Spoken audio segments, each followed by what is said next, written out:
Hey everyone, we Sonic the Hedgehog Gamer here. I'm sorry for the delay. What I decided to take a small break, and then that took longer than I thought. And then I ordered a terabyte hard drive that took longer to get here, and I didn't want to edit videos until I get that, because that's what I'm going to be storing all my footage on. So that's why this has taken a while. I'm going to try my best to catch up, so I apologize for the delays. Anyways, back to the Katawa Shoujo. Hello everyone, Sonic the Gamer here, and welcome back to Katawa Shoujo. Last time, Rin accepted her accepted going to, well, during the exhibit. Today, we're going to visit her. The next day, I take the bus into the city. It goes twice an hour, starting in the morning. Present by the front gate of Yamaku at 20 minutes past 10 to the hour. The ride takes considerably longer than the one Normia gave us in his car. I slowly read a book as the bus makes its rounds through the suburbs, passing at almost every stop to pick up someone or let them out. Eventually we make it to the last stop at the city center. The city is fair size, but not too large, and it seems too quiet. Nevertheless, I enjoy the atmosphere. Despite being slightly directionally challenged, I find my way from the bus station to the gallery without too much effort, and soon I find myself staring at the big letters saying 22nd corner. Inside, the gallery owner is intensely studying a large painting hanging on the wall, portrait of an old man. Good afternoon. She turns around to look at me, and a smile of recognition spreads on her lips. Oh, aren't you the young man from the other day? Shinichi's student. So, was it? That's right. Good morning, Miss Ioji. Please, just say. I don't want to feel any older than I am. I have... I can't nail down a voice for her. You know, I'm so glad that even young people show interest in art nowadays. It's so refreshing. What brings you here? Surely you aren't just on a courtesy visit all the way from your school. Actually, I came for Rin. I was wanting to see how she's doing. I was hoping to see how she was doing. Oh, is that right? Well then, you need to step back outside. You see, the atelier is actually at the next door on the right down the street. And up the stairwell. Just climb the stairs to the top. That's the only room door to there. You can't miss it. I give Sai my thanks, exit the gallery, and locate the door she was talking about. Leads to a dark stairwell, which reminds me of the stairs leading to the roof of the school building. The stairs are steep, and even though it's only 5 floors, my breathing gets heavy before I reach the top. As an unassuming wooden door waits for me there, it's unlocked, so I knock and enter. The atelier is really just one big room, with the ceiling lower at one end than the other because the roof of the building is gabbled. There's a huge skylight in the ceiling that acts as a main source of light for the room, bringing in sunlight that reflects off the white painted walls. I suppose it's good to use natural light for art. There isn't much in the way of interior decoration. No surprise, since the room seems to have been used as storage for a while. All kinds of boxes and office furniture are scattered around the place. The room is dusty since it's not been used for a while. I can see that someone has made an effort to clean it up a little, but it's far from immaculate. Hey, back portrait! Ren stands in the middle of the room with her back to me, staring at a half-painted canvas placed on an easel. Not working on it, just staring, unmoving. She wears what must be a second or third hand denim overalls over the stranded school uniform shirt, much like the one I'm wearing. They look pretty worn, and the cover in paint splatters. From the way they seem to be loose or tied in places, I'm guessing they weren't originally Ren's. Hi. Hello.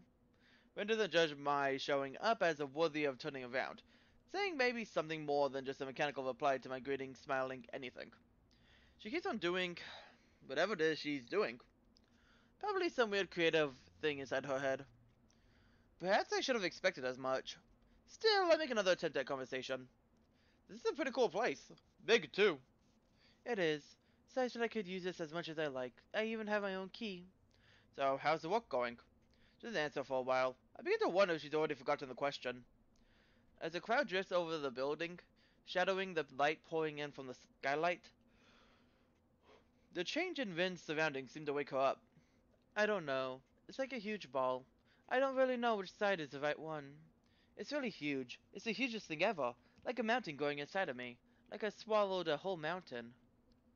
It's going to be hard, I think. Really hard. Try to listen for undercurrents of stress or uncertainty in her voice, but I don't pick up anything like that. Why are you here? Her tone is not as unkind as the directness of the question would make it seem. Well, you said that I'd be fine if I came to visit, so here I am. I guess it's not for any real reason, but I thought you might like company, or assistance, or maybe some... Hisao. Can you be quiet for about 15 minutes? Maybe 10 is enough. 5 is definitely not. You can talk afterwards. Her tone is sharp. Nothing like I've ever heard from her before. There's no command, no annoyance, no anger, but her voice pierces me all the same. Alright. The silence that falls, anxiety creeps back into my heart. What if it was a mistake to come here? Murmur Murmurs of traffic filter in from outside. I start to feel more and more uncomfortable. All my thoughts keep finding themselves returning to certain things that have been swirling relentlessly in the back of my mind for some time now. I feel like those thoughts will surface out of the tempestuous sea of my mind, whether I want it or not. Desperate to divert my focus, I fixate on Vin's back as my mind races. I don't think I ever studied anyone's back so intently before. Her neck, hidden by copper-colored hair, which is, again, in complete disarray. That relaxed yet rigid posture, reminding me that Rin's physical appearance often tends to be awkward as her various chains of thought. Those gaunt, delicate shoulder blades, visible through the thin white fabric of her shirt. The contours of her hips curving down into her thin thighs. Pisses me off. Rarely does she ever seem to be looking at me, whether literally or figuratively. I, on the other hand, am always watching her back, both literally and figuratively. Whenever she is painting, whenever something catches her fluttery attention, whenever I don't forcefully make her listen to me, can't reach through to her. Rin's heart is uncharted territory, dangerous waters, the blank areas of a map. The edge of the world? If I went too close, I wonder if I would fall off. What do I think of her? Sometimes she's aloof and distant, and it annoys me. At other times, her passion for the thing she thinks worthwhile shines through, and it inspires me. Can't understand her. Still, I like her and consider her my friend. Suppose part of friendship is putting up with the oddities of the people you call friends. I have to admit, there's a lot of putting up with Ren. What does she think of me? I have no idea. Last week I thought she might have liked me romantically, what with that kiss and all. Forced me to ponder my own feelings too. This week, I'm utterly confused. What would she do if I told her I liked her that way? I wonder if I really do. I can't even make even my own thoughts anymore. I can't make sense of even my own thoughts anymore. Must be contagious. Even if I said something like that, would it matter? Nothing affects Rin. Nothing. I'm done. I find her turn around and now staring straight at me. It doesn't notice me. I try to remember what we, or rather I, were talking about before she requested a timeout. Oh, right. I just came to... I don't know. You still can't finish your sentences? It's not that. Fine. She chooses from the conversation, slipping away from me once again. She doesn't return to painting, but instead keeps looking at me with that empty poker face of hers. I want to talk about some stuff. I've thought a lot of about things. What things? Like what happened last week and so on. What happened? I get a feeling she's playing with me. I have no clue. It is not a game that she's playing with my head. I'm pretty sure she doesn't deliberately try to screw with people. Maybe it's just my own mind playing tricks on itself. Still, Rin feels like a puzzle in the form of a goal. I feel attracted to it, compelled to solve it. The overall rational part of my brain refusing to let me give up. Can't leave her alone. I never would have believed I could be this obsessive about something. Why do I hesitate so much and keep running in circles around her? I don't have to do that. I already decided what I wanted to say. Rin, saying her name with an intention that makes my mouth dry. As my subconscious is fighting against what I'm going to say next, I feel like I'm going to lock up any moment now. Rin looks up from her paint-covered toes and stops wriggling them, as there isn't anyone to absorb their curiosity now. The hard stare of her dark green eyes seemed like a portent. I like you. The lack of any reaction is like a slap to the face. So, I mean, I like you more than a friend. What is more? The slow, hesitant was coming from between her strawberry-colored lips. Not what I was waiting for. Neither of the two possible answers I'd been expecting, actually. Myself blushing heavily as if both look course in this kind of situation. My heartbeat sounds like a percussion orchestra on drugs. Vince fix. Actually, what the hell does that even sound like? Percussion orchestra on drugs. I can't talk about that kind of things now. So, don't talk about that kind of thing. Please. We are friends, right? So you can do that. The silence those words leave mine is deafening. I want to say something, but my mouth refuses to move. There's no way I can retain my dignity. Rin finally picks up the brush without giving any explanation for her behavior. Maybe there was something in her voice that gave away some emotion, but I couldn't say what. Her shoulders slump melancholically on as her foot walks the canvas in front of her. She won't let me see her face, and I know it. Feeling the weight of my heart grow heavier, I stand up to leave, for I can't stay much for any longer today. It's like I have opened Pandora's box by stepping over some line that Vin didn't want me to cross. She had to turn me down. I walk across the squeaky floor to the door leading to the stairwell. Vin's quiet voice stops me in my tracks, and I'm about to open the door. Hissao. My hand still on the brass doorknob is waiting for me to turn it over to withdraw. Yeah? Will you come tomorrow? Yeah.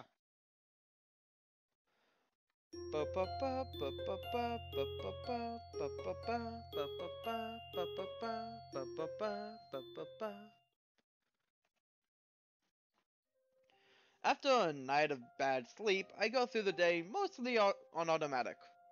Put on my uniform mechanically, do my schoolwork mechanically, eat my lunch mechanically, reply to teachers mechanically, and thus when the final bell rings, I still feel as though I just had woken up mechanically. My mind feels blank and overcrowded at the same time, and I can't even begin to unravel the tangle of feelings I've gotten myself into. Again?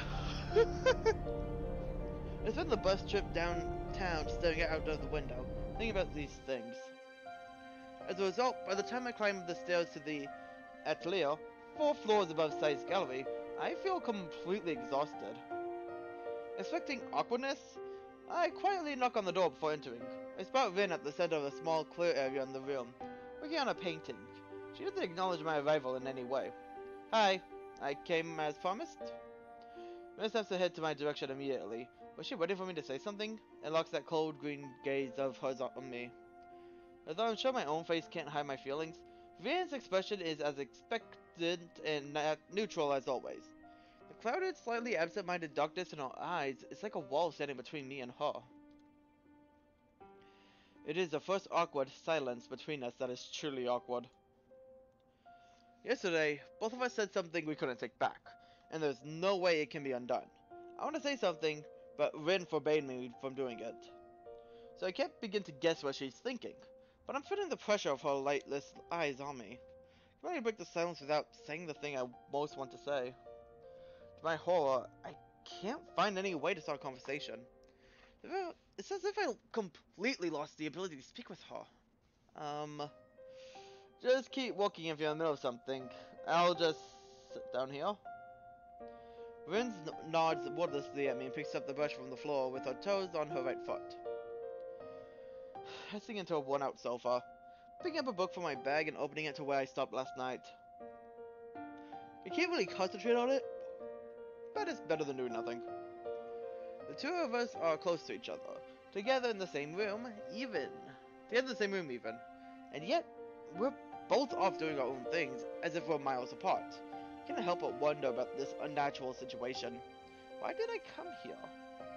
Because she asked me to do so yesterday, of course. However, looks like there's absolutely no need for me to actually be here.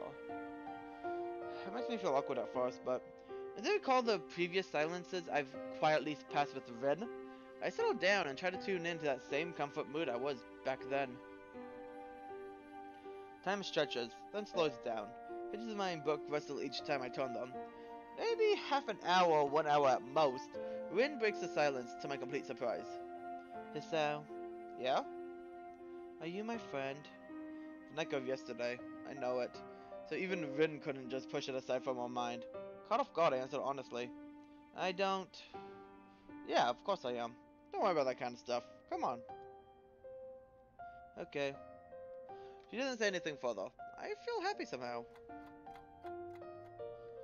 Several chapters later, I marked my spot. Several chapters later, I marked my spot, closed the book, and put away my bag.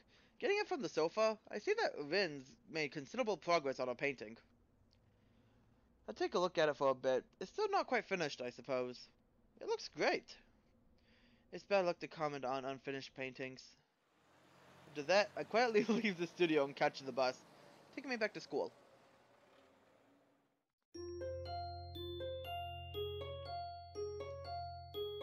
Well, that's good, I guess.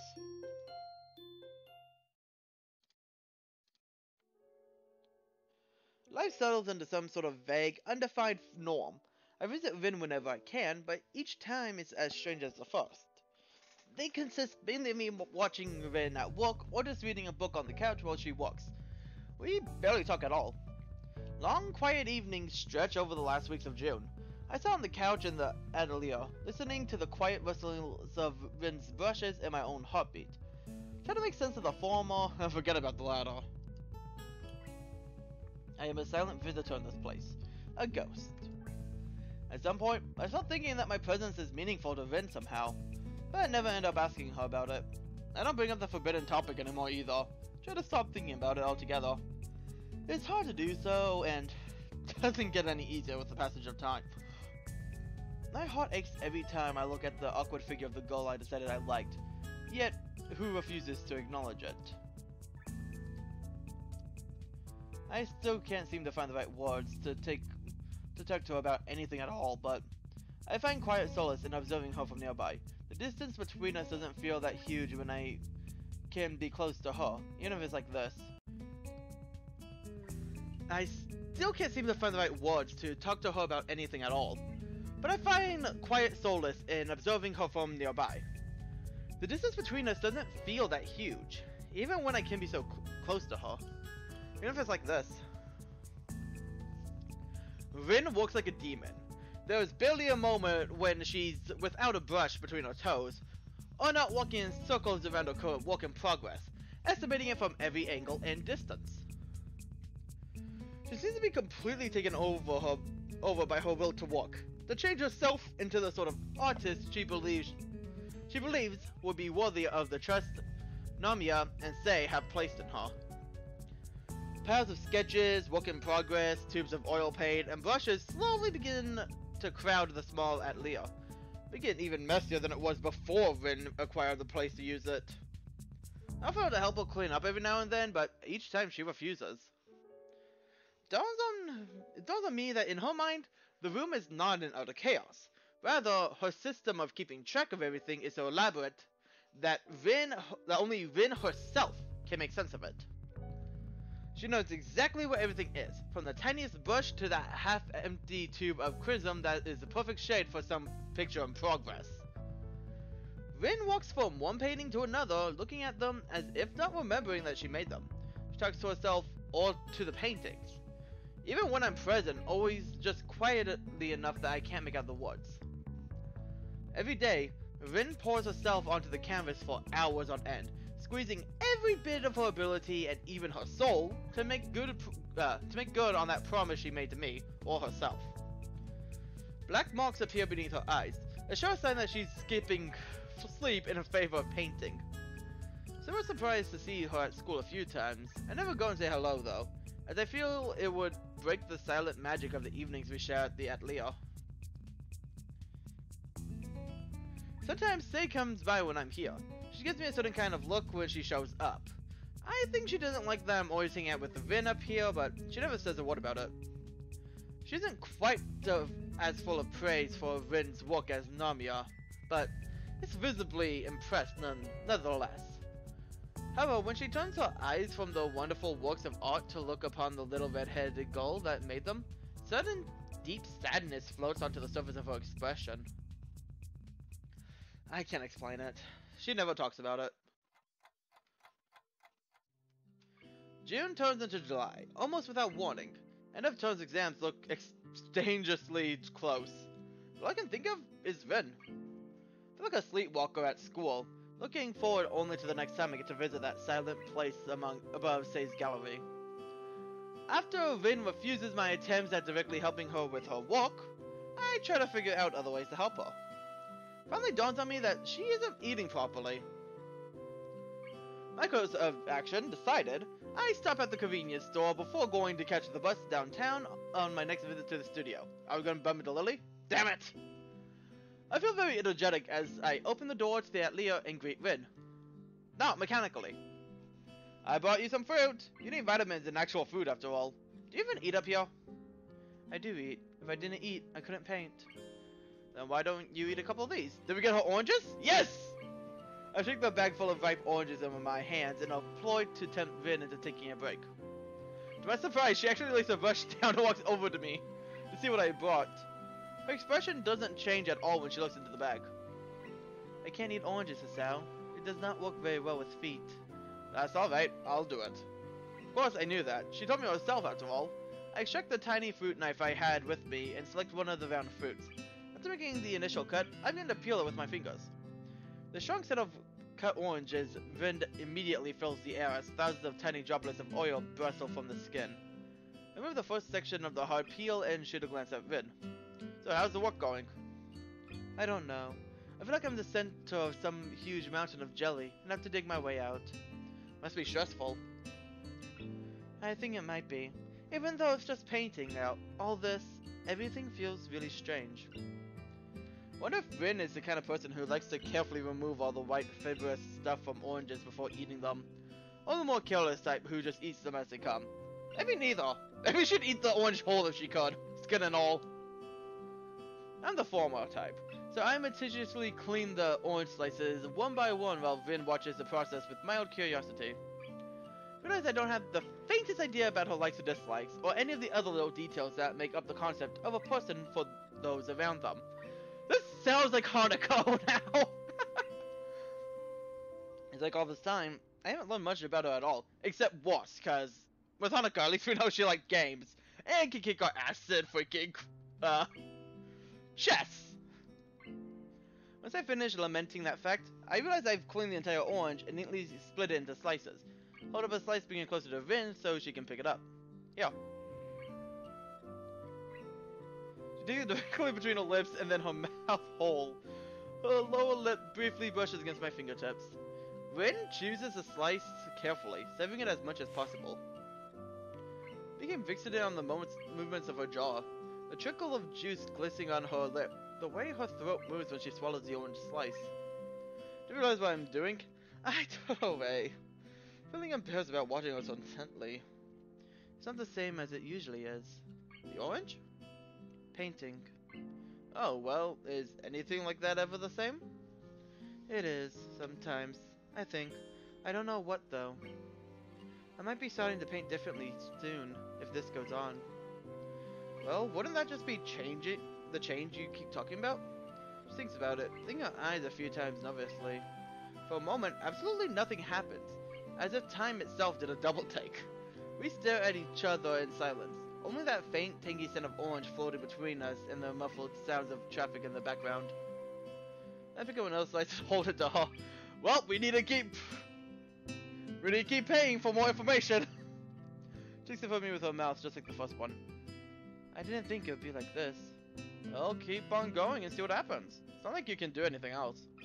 Yeah, that's the only thing I can do. After that, she says nothing more.